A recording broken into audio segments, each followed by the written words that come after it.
안녕하세요. 저는 가끔씩 궁금했습니다. 다들 시어머니는 어떻게 모시고 사는지, 시집살이는 어떻게 버티고 있으신지. 근데 이 사연 채널 듣다 보니 저와 비슷한 일을 겪으신 분들이 많아 참 위로가 되더군요.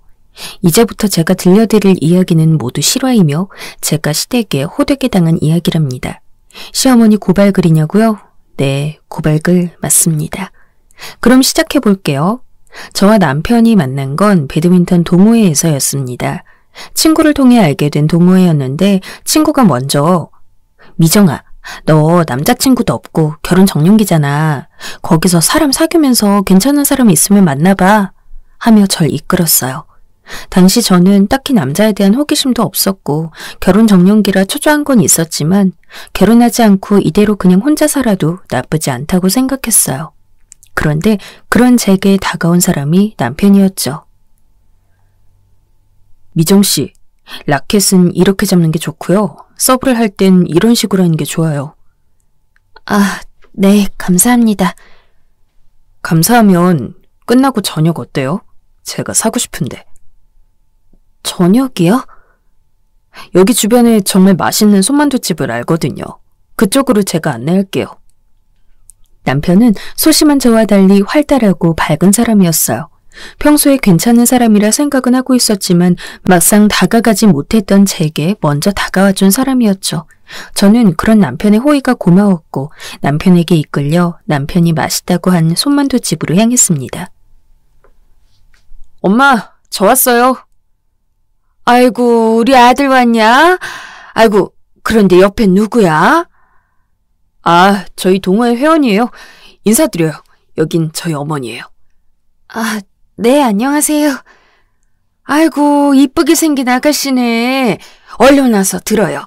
아, 우리 집 만두 둘이 먹다 하나가 죽어도 모를 만큼 맛있거든. 먹고 또 달라 하면 안 돼요. 네. 놀랍게도 그곳은 남편 어머니가 하던 곳이었어요. 당시 시어머니가 될 거라곤 한치도 예상 못한 채 남편 어머니를 처음 만난 거였죠. 남편의 어머니는 저에게 무척 친절하게 대해주셨고 전 그런 어머니를 보며 남편과 참 닮았다고 생각했어요. 그리고 저는 그날 먹는 동안 남편과도 조금 사적인 얘기를 나누게 되었는데요. 말하자면 남편의 가정환경 같은 얘기였어요. 술이 조금 들어가고 이런저런 얘기를 나누다 남편이 들려준 얘기였는데 듣다 보니 저도 자연스레 귀 기울이게 되더군요. 근데 이 만두가게 오래되어 보이는데 언제부터 하신 거예요? 오래되긴 했죠. 제가 여기서 자랐으니까요. 아버지는 일찍 집 나가고 없으시고 어머니 혼자 절 키우셨는데 어머니께서도 마땅히 할 수 있는 일이 없으셔서 식당에서 일하시다 이 만두가게를 차리셨어요. 그땐 저도 엄마도 손님이 없어 참 힘들었는데 그러더니 우리 만두가게가 어느덧 이렇게 잘 됐네요. 지금은 어머니한테 이제 일 안 해도 된다고 그저 제 용돈 받으며 편히 사시라고 말씀드렸는데 어머닌 한사코 싫다 하세요. 괜히 지금 일 그만두면 우울증 온다고 몸을 바쁘게 놀려야 마음이 편하다고요. 아, 그러셨구나.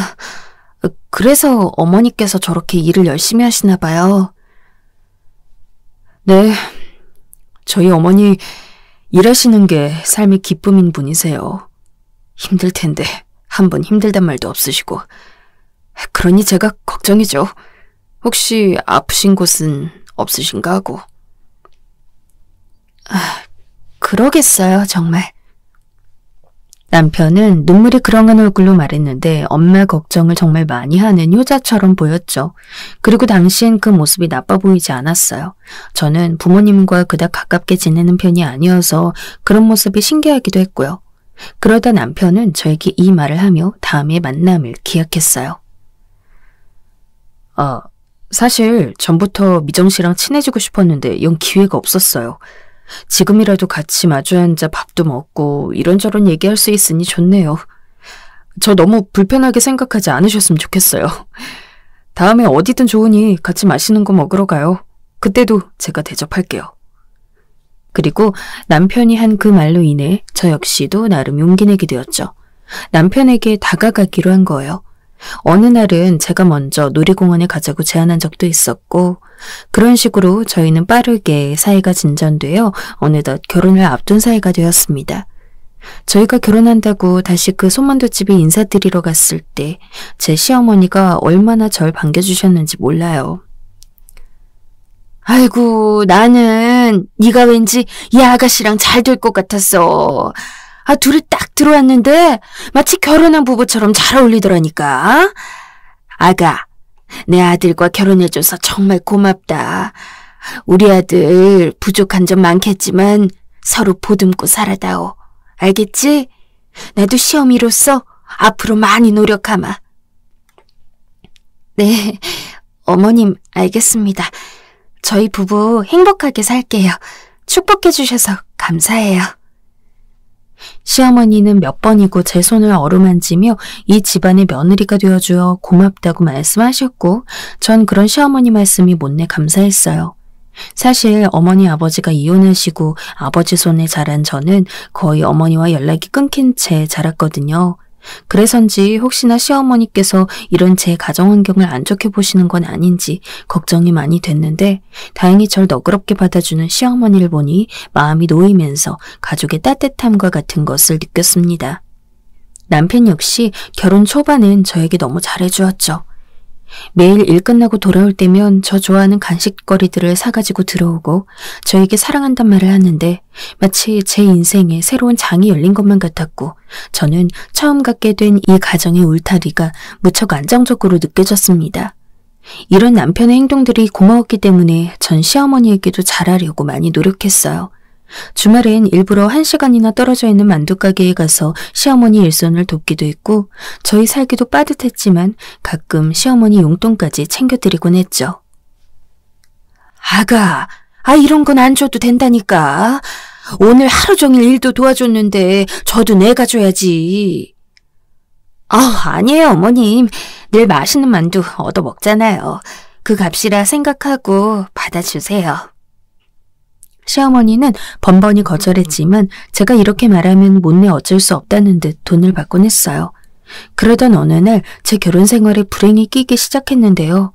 그건 바로 임신 문제 때문이었습니다. 결혼 생활한 지 1년 차쯤 됐는데 아이가 생기지 않는 거예요. 부부관계도 많이 하고 서로 노력도 많이 하는데 아이가 안 생기는 게 좀 이상했죠. 불안하기도 했고요. 여보, 혹시 우리 몸에 문제라도 있나? 가서 검사라도 받아볼까? 에이, 생기겠지. 너무 불안해하지 마. 원래 아이는 하늘이 주는 거래잖아. 조금만 기다려보자. 남편은 대수롭지 않게 넘기려 했지만 전 초조했습니다. 시어머니로부터 압박이 계속 들어오고 있었기 때문이죠. 시어머니는 하루가 멀다 하고 아침, 점심, 저녁으로 전화를 걸어오셨어요. 너 내가 지어준 보약 그거 먹고 있지? 그게 애 숨풍숨풍 낳게 해주는 보약이란다. 너 그거 하루도 거르지 말고 꼭 먹어야 한다. 내가 아주 비싼 돈 치르고 해온 거야. 아유, 그나저나 애는 언제 생기는 건지 답답해 죽겠다.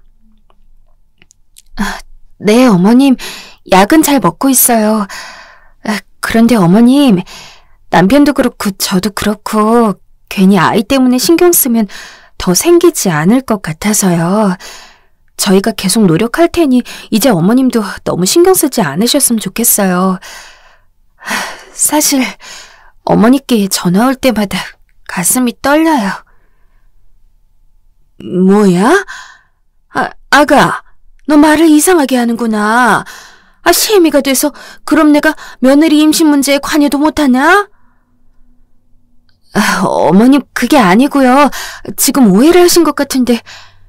내가 말 안 하려 했다만 나 지금 너 많이 봐주고 있는 거다. 하루에도 10번은 전화하고 감시하고 싶은 거 참고 있는 거라고. 고맙게 생각해야지. 어디 시애미한테 따박따박 말대꾸야. 전 그날 어머니 말로 큰 충격을 받았고 이 일을 남편에게 말했어요. 그런데 남편 반응은 참으로 무덤덤했어요. 자기 어머니가 걱정하고 불안해하는 게 당연한데 왜 이런 일로 유난을 떠냐는 식으로 말을 했어요. 제가 압박받는다고 하자 그것도 이해하지 못했습니다. 알아서 네가 스트레스 조절하라고 하더군요. 그때 전 깨달았어요. 남편이 어머님 말에 꼼짝도 못하는 마마보이며 시어머니와 남편의 유대관계가 제가 생각하던 것보다 훨씬 강하다는 것을요. 그리고 제 예상은 가혹하게 실현되기 시작했습니다. 시어머니의 압박은 나날이 심해졌고 남편의 무관심은 짙어졌어요.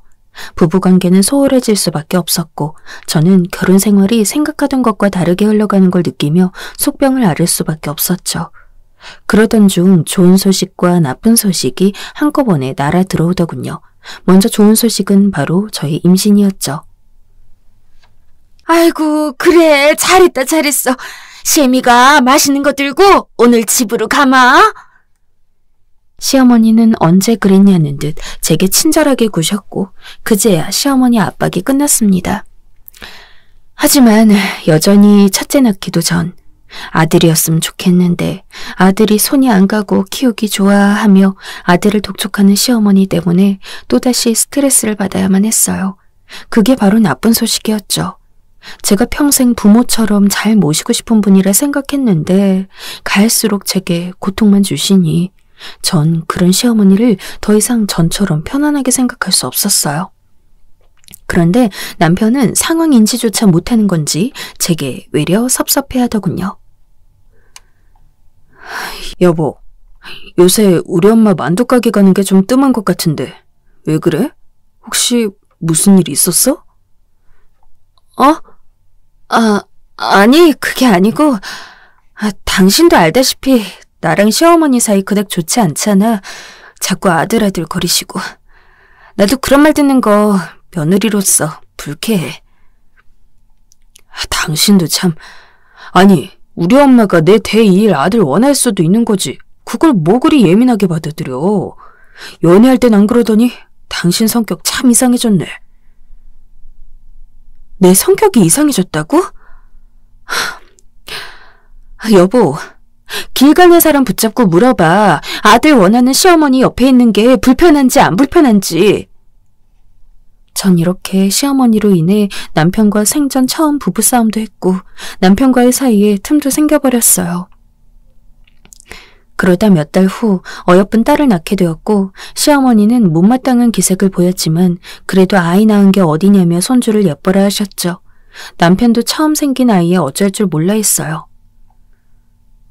아이고, 우리 딸 웃는 것도 꼭 천사 같네. 누굴 닮아 이렇게 이쁜가? 당신 닮아 그런가? 남편은 전처럼 다정해졌고 시어머니도 산후조리를 도와주시는 등 저에게 잘해주셨어요. 적어도 임신 독촉 소리를 듣지 않으니 그것만으로도 숨 쉴 것 같더군요. 육아로 힘들긴 했지만 남편이 육아도 적당히 분담해줘서 그리 힘들진 않았어요. 하지만 왜 행복은 오래가지 않을까요? 어느 날 남편이 한숨을 푹 쉬며 집에 들어와 저에게 그랬어요. 큰일 났네. 우리 엄마 가게 앞에 큰 음식점이 생겼는데 엄청 잘 되나 봐. 개업발도 있겠지만 가격도 싸고 하필 거기에도 만두를 팔아서 엄마 단골들이 다 떨어져 나갈 지경이래. 정말? 심지어 방송국에서도 촬영 나온다고 하네. TV까지 나오면 장사가 더 잘 될 텐데 너무 걱정이야. 네, 시어머니 만두집 앞에 큰 음식점이 생기면서 만두집이 잘 안 되기 시작한 것이죠. 처음에야 그냥 휘청이는 거라 생각하던 시어머니도 상황이 점차 안 좋아지자 예민해지셨는지 절 볼 때마다 갖은 짜증을 다 내기 시작했습니다. 물론 남편한테는 아니고 저에게만요. 넌 시애미가 이 모양 이 꼴로 있는데 걱정도 안 되니? 어떻게 한 번을 들여다볼 생각을 하질 않어? 어머님, 그게 아니고요. 제가 아이 봐줄 사람이 딱히 없잖아요. 아직 아이가 너무 어려서요. 아휴, 그놈의 변명은 듣기도 지겹다. 며느리로 품어주면 뭐해. 이렇게 등 돌리면 그만인데. 어머님, 너무 섭섭해하지 마시고요. 아이 조금만 더 크면 자주 찾아뵐게요. 저런 말로 애가 치고는 시모를 달래해도 소용없었어요.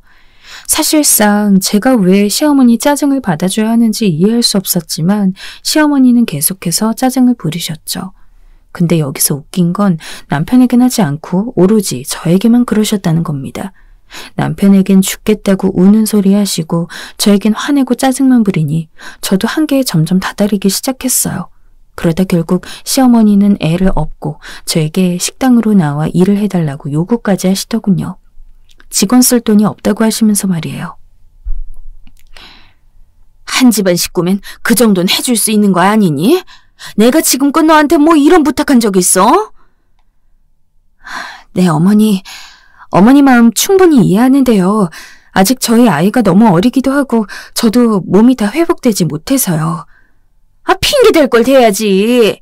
나 때는 애 5을 낳아도 밭일을 했어. 너 그렇게 안 봤는데 정말 실망이구나. 네, 알았어요. 어머니 갈게요. 노하지 마세요. 시어머니는 저런 말로 거의 절 협박하다시피 했고 전 어쩔 수 없이 시어머니 식당으로 아이를 업고 출근을 했어요. 아이가 잠을 자지 않아 저 역시 몸이 상해 있었을 때였는데 낮은 식당 일까지 정말 죽을 맛이었죠. 일을 하는데도 졸음이 미친 듯이 쏟아져 불 앞에서 꾸벅꾸벅 졸다 손을 대인 적도 많았어요. 그런데도 시어머니는 저에게 수고했다는 말 한마디가 없더군요. 거기다 저희에겐 무리였던 금액의 용돈까지 요구했습니다. 한 달에 200은 필요하다. 나도 지금 가게세 내고 하니 돈이 한 푼도 없어. 내 생활비 정도는 니네가 책임져 줘야지 않겠니? 정말 힘들어 죽겠다. 이 나이에 뭐 하는 짓인지. 알겠어요, 엄마. 걱정하지 마세요. 그나저나 엄마 주름살이 더 느는 것 같은데. 우리 엄마 그간 고생이 많으셨네. 엄마, 걱정 말고 저희가 용돈 팍팍 드릴 테니 마음 편하게 생각하세요. 아휴, 그래, 알겠다. 역시 아들밖에 없네. 근데 세아가, 넌 말이 없니? 나에게 용돈 주는 게 아까워? 물론 어머님 가게가 힘드니 당장 살기 어렵다는 시어머니 말을 모른 척하기 힘들다고 생각했어요. 그런데 너무나 당당하게 제 노동을 요구하고 거기에 대한 값을 제대로 지불하긴커녕 용돈까지 달라고 내미는 시어머니가 솔직히 조금은 얄미웠어요. 그래서 저도 모르게 대답이 늦게 나왔는데 시어머니는 그걸로 또 꼬투리를 잡으셨어요.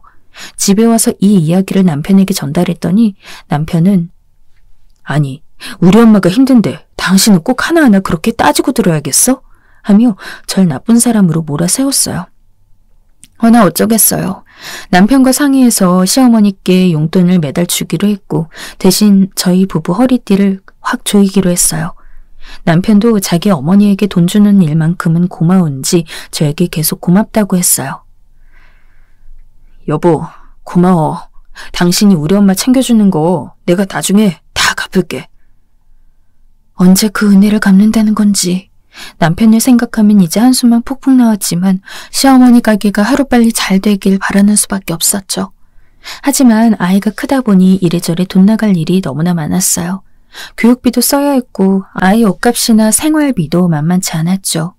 거기다 남편은 좋은 옷 입고 싶다며 옷은 꼭 백화점에서 사라고 신신당부하곤 했습니다. 꼭 백화점 걸로 사. 명색이 사람 만나는 직업인데 시장 옷 입고 나갔다 창피당하고 싶지 않단 말이야. 알았어. 그렇게 할게. 후줄근하게 옷 입고 갔다가 한번 망신을 당했다는 남편 말에 전 알겠다 하곤 남편의 옷만큼은 백화점에서 샀어요. 미운 남편이라도 내 남편인데 밖에서 괜히 창피당하게 하고 싶지 않았으니까요. 대신 제 옷과 화장품은 거의 사지 않았습니다. 아낄 수 있는 만큼 아꼈고 덩달아 아이 옷 역시 친구에게 얻어다 입히곤 했죠. 가끔 이렇게까지 아껴야 하나 싶긴 했지만 시어머니 용돈이라는 고정적인 지출이 있다 보니 어쩔 수 없었어요. 그런데 남편은 또 이 와중에 밥은 잘 차려 먹고 싶은 건지 갑자기 반찬 투정을 해댔습니다. 아니, 이게 뭐야? 어제 먹었던 반찬이잖아. 새 밥은 못 준다 해도 반찬이라도 좀 바꿔주면 안 되냐? 여보, 어떻게 매일 새로운 반찬을 해. 우리 그럴 만한 형편은 안 돼. 그리고 오늘 당신이 먹는 밥 새 밥이야. 요즘 왜 이렇게 반찬 투정을 해? 나도 힘들어. 난 밖에서 일하는 사람이야. 집에 있는 사람이랑 같냐? 난 활동하려면 에너지가 필요하다고. 근데 뭐 힘들다고 그걸 못해줘? 우리 엄만 맨날 새 반찬 해줬어. 앞으로 목록 써줄 테니까 내가 좋아하는 반찬으로 만들어줘. 아, 그리고 이거 오뎅볶음. 특히 이거 하지 마. 맛도 없으니까.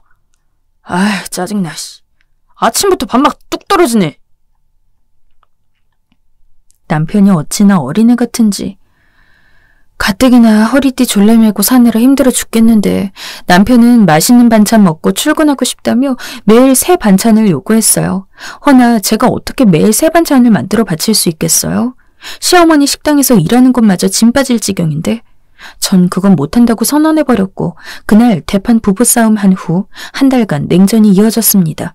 그러던 와중 인생사 새옹지마라고 잘 될 것 같았던 그 대형 음식점에서 손님이 줄줄이 떨어져 나가기 시작했는데요.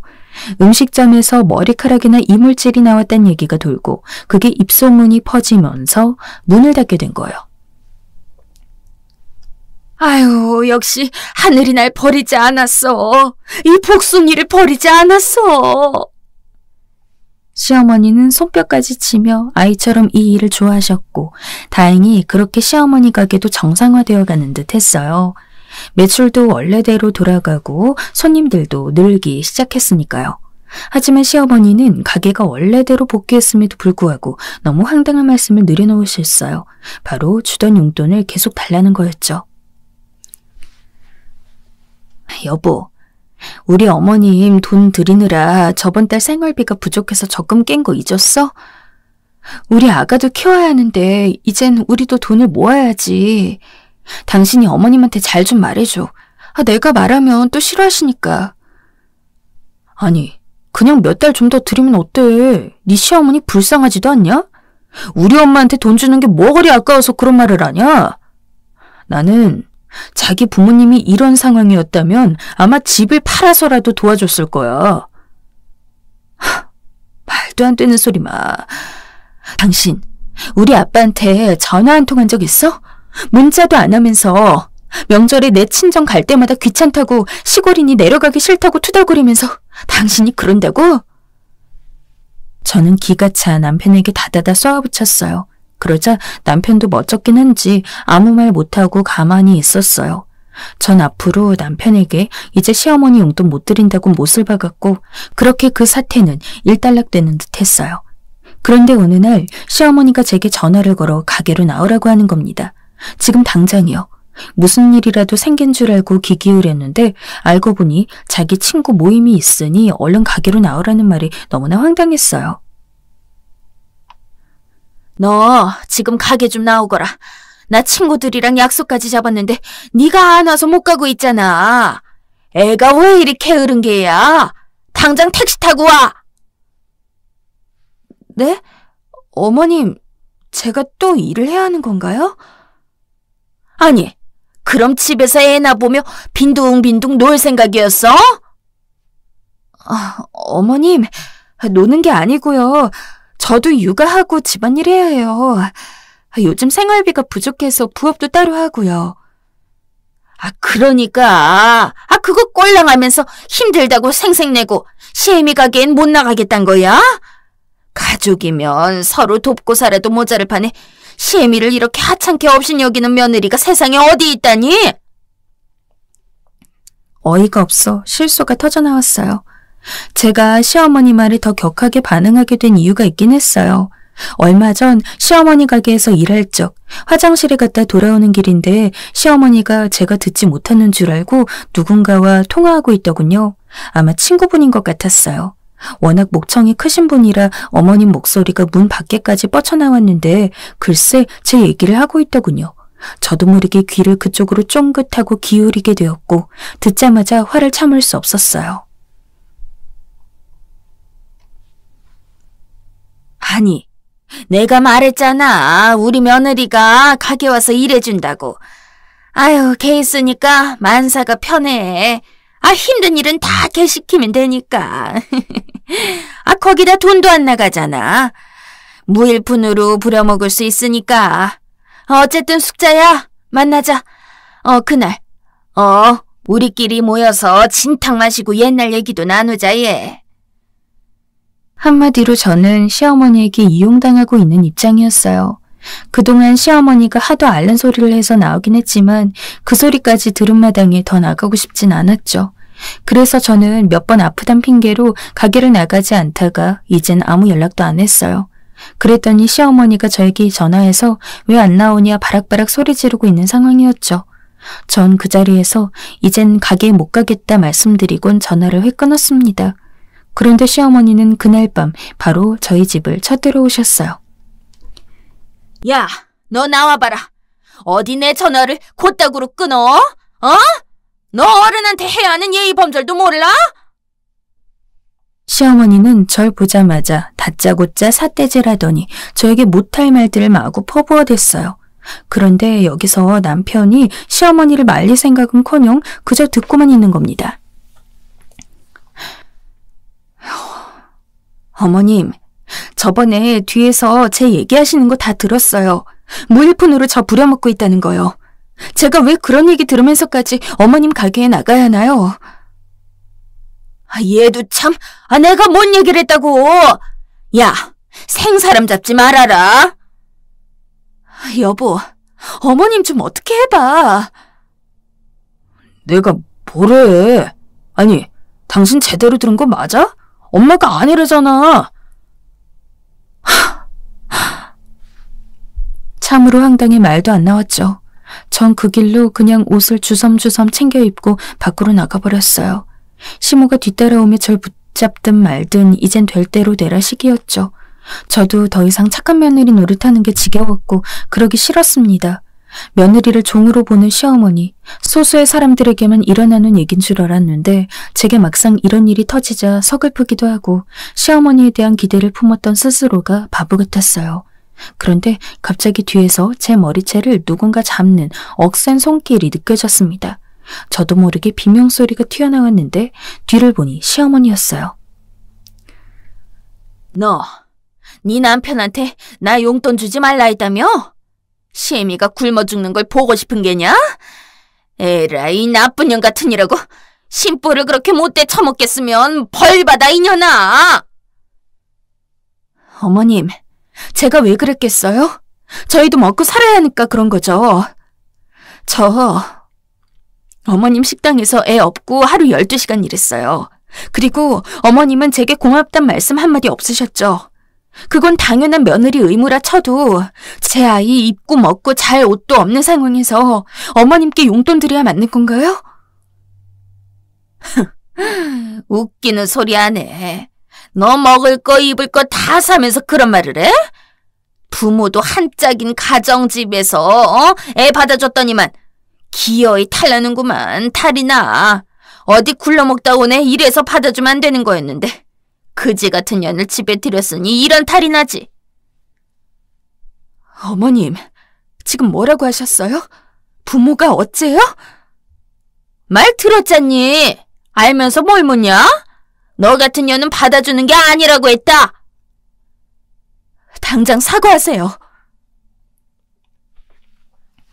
고통이 끝날 줄 알았던 시기에 또 다른 고통이 찾아오고야 말았죠. 그 순간 전 완전히 꼭지가 돌아버렸고 붉어진 얼굴로 사과하라 소리쳤어요. 사람들 눈길이 어느새 저희 쪽으로 오가고 있었지만 신경 쓰일 정신이 아니었죠. 그런데 시어머니는 길가에서 소리치는 제 입을 턱 막으며 창피하다고 귀하게 키운 내 아들과 이혼하고 싶지 않으면 고분고분 말 들으라 했어요. 그때 제게 어떤 힘이 났는지 모르겠지만 그만 손을 들어 시어머니를 세게 밀어버렸습니다. 그리고 저는 시댁과 완전히 인연을 끊었고 남편과도 남인 것처럼 살게 됐어요.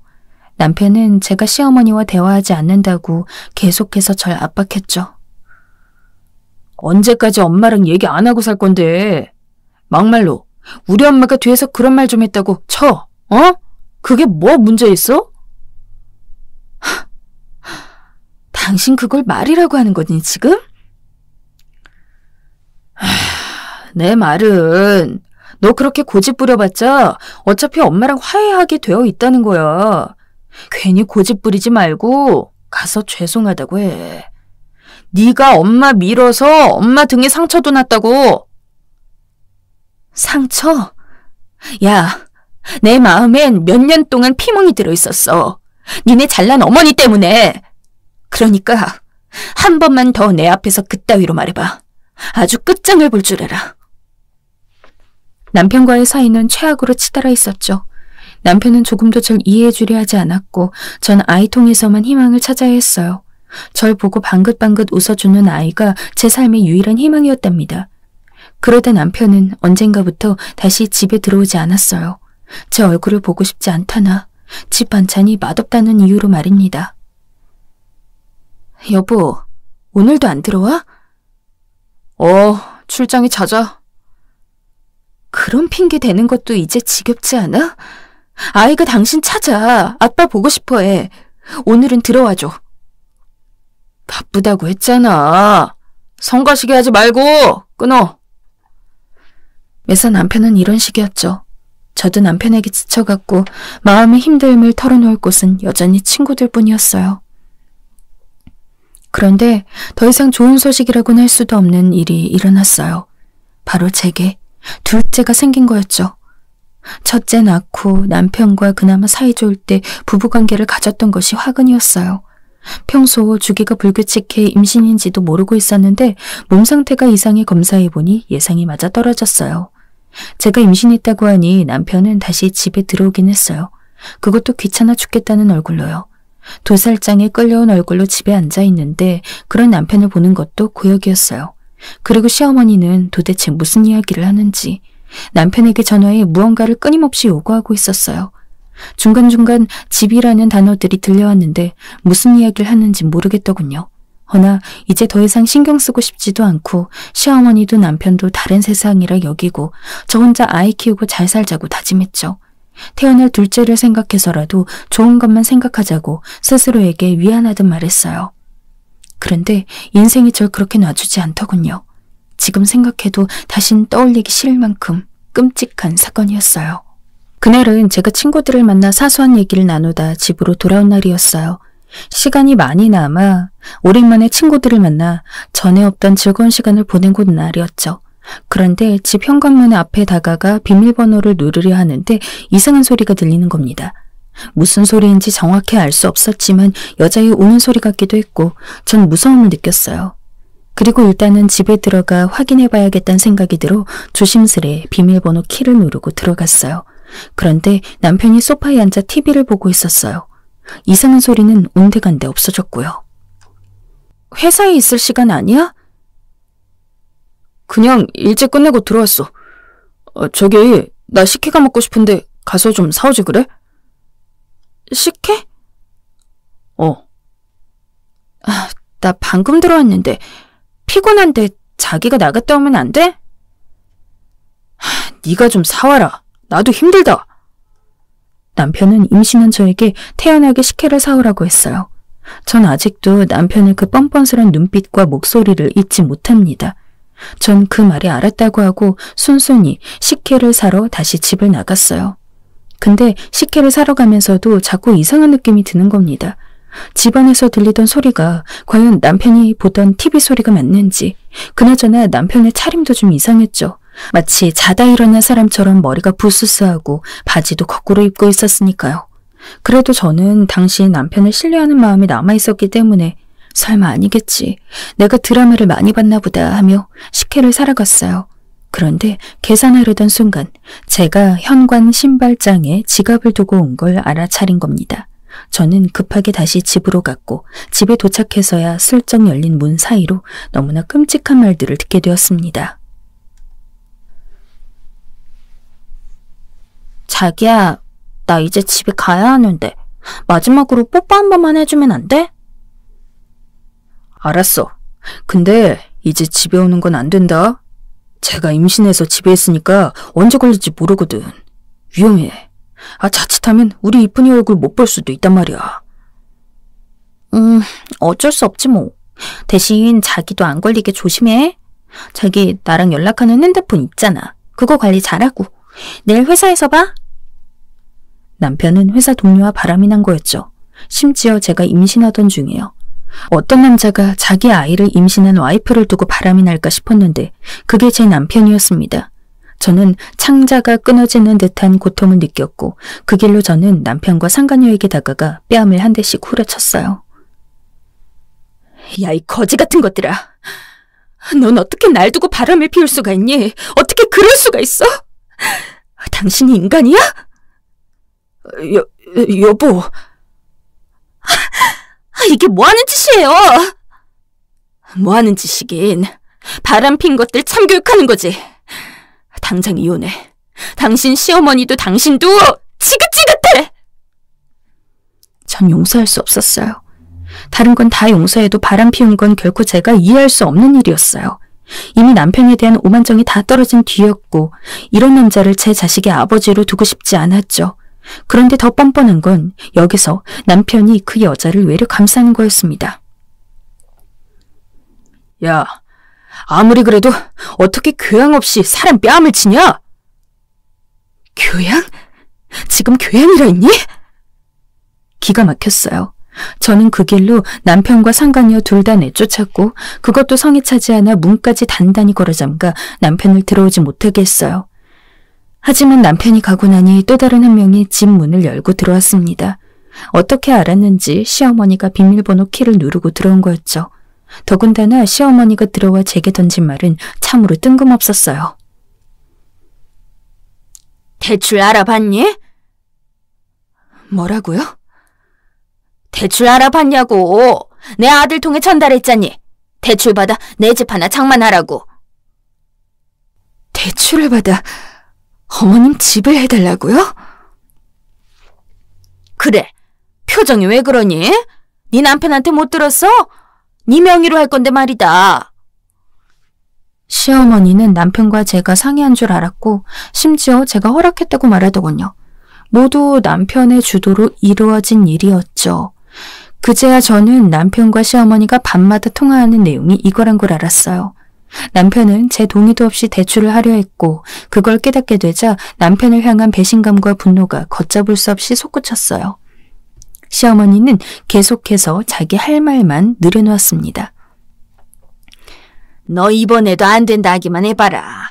내가 그 아파트 그래도 니네 형편에 맞는 저렴한 걸로 고른 거다. 어머님, 전 못 해드려요. 뭐라고? 못 해드린다고요. 저 어머님께 해야 할 의무는 다 했습니다. 내가 내 아들을 어떻게 키웠는데 감히 네가 나한테... 너 안 되겠다. 저번에도 그냥 넘어가줬더니 오냐오냐 하니 이런 식으로 나온단 게지? 네, 오늘 끝장 보죠. 방금 당신이 귀하게 키운 그 아들이 임신한 절 두고 바람 피우고 방금 상간녀랑 함께 밖에 나가던데요. 저 당신 아들에게 위자료 왕창 뜯어내고 이혼할 겁니다. 이제 어머니 며느리 아니란 말이에요. 내 아들이 뭘 했다고? 그럴 리가 없다. 시어머니는 제 말에 당황해 말을 잇지 못했고 저는 그런 시어머니를 밖으로 내보낸 후 남편의 숨겨진 다른 핸드폰을 찾기 시작했어요. 사실 남편은 생각하는 게 단순한 사람이었기 때문에 장소를 찾는 건 어렵지 않았죠. 남편 쓰는 컴퓨터 책상이 있었는데 늘 열쇠를 두고 잠그던 서랍이 하나 있었어요. 저는 열쇠를 찾아 서랍을 열었고 거기에 검은색 핸드폰 하나를 발견했어요.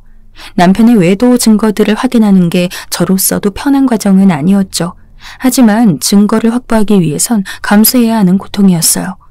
저는 바로 이혼소송에 돌입했고 남편과 꽤 고통스러운 시간을 가진 후에 드디어 갈라설 수 있게 되었답니다. 물론 남편에게 원하던 위자료를 받을 수도 있었고요. 어머니는 제가 소송에 들어가자 손주를 못 볼까봐 겁이 났는지 절 몇 번이나 찾아와 빌고 또 빌었어요. 예, 내 아들이 지은 죄는 내가 빌 테니 용서해라. 남자들은 다 그래. 한 번씩 다 바람 핀다고. 네가 너그럽게 넘어가주면 내가 이 은혜는 평생 잊지 않으마.